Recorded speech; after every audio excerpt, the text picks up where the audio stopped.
Welcome to Thursday edition of Take 5, where we take about 5 minutes. We reflect on Scripture and see how it applies to our lives today.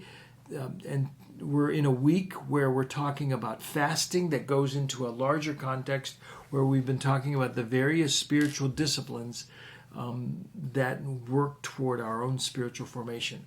We've talked about prayer, we've talked about Bible reading, we've talked about solitude and silence, and now we're going to talk about fasting. Fasting's an interesting discipline because in some ways, if I was to write a book, which by the way, there are some good books on fasting. One's by Scott McKnight, simply on fasting. It would be worth getting. Scott McKnight's book on fasting. If I were to write a book on fasting, on the spiritual disciplines, I think I would put fasting as a subset to prayer and not have it as an independent discipline. It has sort of evolved that way in the literature of spiritual disciplines. Richard Foster, Dallas Willard, many others write about it as a separate category, and I totally respect that.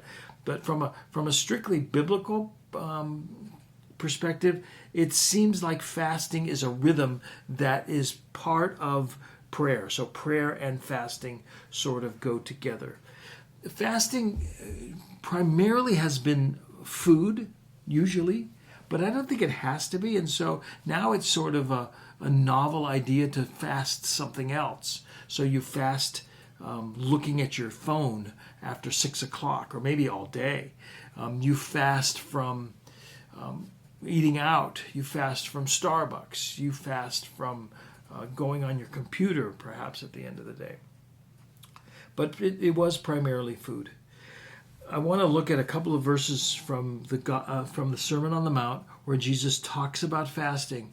And as he talks about fasting, I think what it's important to hear is that, first of all, Jesus, who did fast for 40 days, assumes that his listeners will be fasting. And so as we hear Jesus teach on fasting, we learn a little bit about the protocol of fasting, which first of all, it's an assumption that you will do it. And second of all, that it's a private experience between you and God. And so even if you're fasting something, let's say 40 days during this Lent period, you'll hear Jesus say, don't broadcast it. Don't tell everybody that you're not eating lobster for the next 40 days, which if you're not, part of fasting is you give things away. If you're not eating lobster and you normally do, you can send them to me here on Johnnycake Ridge, and I would be glad to deal with the lobster that you're not eating. Sorry. Okay, so listen, I'm going to read about fasting. It's assumed that the Christian people do it. And secondly, it's also required that you keep it to yourself and to God. Don't make a show. Here's what Jesus says. Matthew chapter 6, verse 16. Whenever you fast, there's the assumption, don't be gloomy like the hypocrites. The word hypocrite in the Greek is also the word for actor. Don't be gloomy like the hypocrites who are just putting on a show. They're just acting. So their fasting is not necessarily this deep spiritual experience. These are the hypocrites. They're just putting on a show. And so they're putting on the garb and the face and the makeup so that they look like now they're acting. Their role is that of one who fasts, of a very serious religious person. Whenever you fast, don't be gloomy like the hypocrites. How do they do it? For they make their faces unattractive, so that their fasting is obvious to people. There's their motive. The motive of their fasting is that they're obvious to people, that everyone knows. You're not going to Starbucks for 40 days. Everyone knows.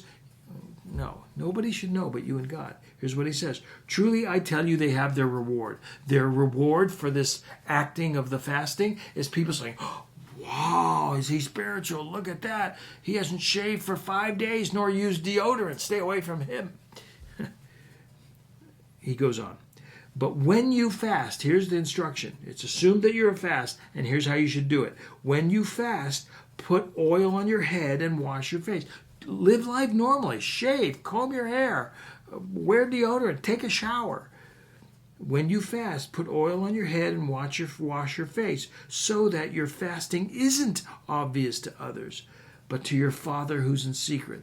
There also is the assumption, A, that you'll fast, and B, that you'll keep a secret between you and God. It's just you and God. That's all. You're giving something up for Lent? Great, do it. Don't tell me. Don't tell your neighbor, unless he asks, I don't know. But make sure only God knows. And your Father who sees in secret will reward you. The reward of fasting. Maybe it's spiritual death. Maybe it's a bit of self-control, a spiritual discipline. The Lord knows. It wouldn't be a bad idea to give something up for Lent. It is certainly a necessary idea of your prayer life to fast now and then. And when you do, don't let the whole world know. Just let the Lord know. See you later.